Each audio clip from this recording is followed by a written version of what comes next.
ये कहानी है कालापुर गांव की।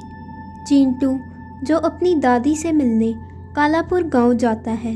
एक शाम बाहर खेलते खेलते चिंटू को एक पेड़ दिखाई देता है, जिसकी अजीब बात ये थी कि उस पर कुछ धागे बंधे हुए थे और चिंटू खेलते खेलते उन धागों को खोल देता है।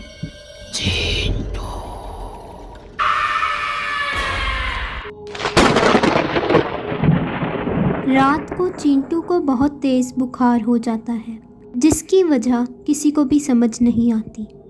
और दूसरी तरफ गांव में भी कुछ अजीब तरह का सन्नाटा छाया हुआ था। राजेश के घर देर रात को कोई दस्तक देता है।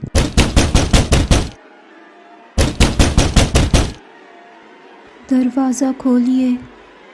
अपनी बीवी की आवाज़ सुनकर राजेश दरवाज़ा खोलने के लिए जाता है।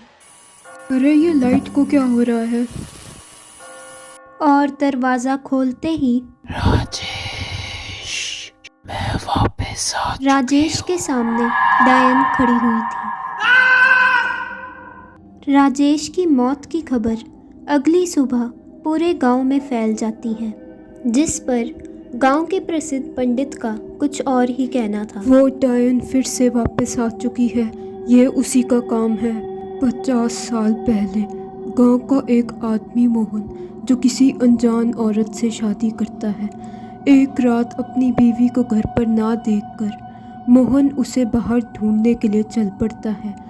ढूंढते ढूंढते मोहन को अपनी बीवी कब्रिस्तान में मिलती है और मोहन के पसीने छूटने लगते हैं।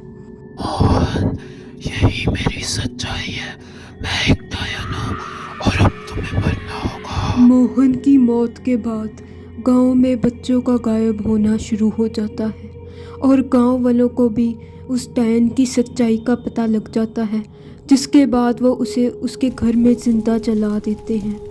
गांव वालों को लगता है कि उसके बाद सब सही हो गया, पर मरने के बाद वो और भी शक्तिशाली हो चुकी थी और गांव वालों से अपना बदला लेना चाहती थी। इसीलिए मेरे पिताजी ने उस डायन को एक पेड़ से बांध दिया था। लगता है किसी ने धागा खोलकर उस डायन को मुक्त करा दिया है और हमें उसे फिर से कैद करना होगा। इसी वजह से पंडित जी उस डायन को वापस से कैद करने के लिए शाम को ही सभी गांव वालों के साथ मिलकर एक हवन करते हैं। एक हफ्ते बाद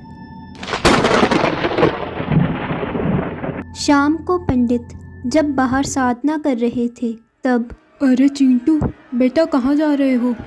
तुम्हें क्या लगा सब सही हो गया? मैं कहीं नहीं गई। पंडित जी की मौत सभी गांव वालों को साधारण लगती है, पर उन सबको ये नहीं पता था कि वो डायन आज भी वही है।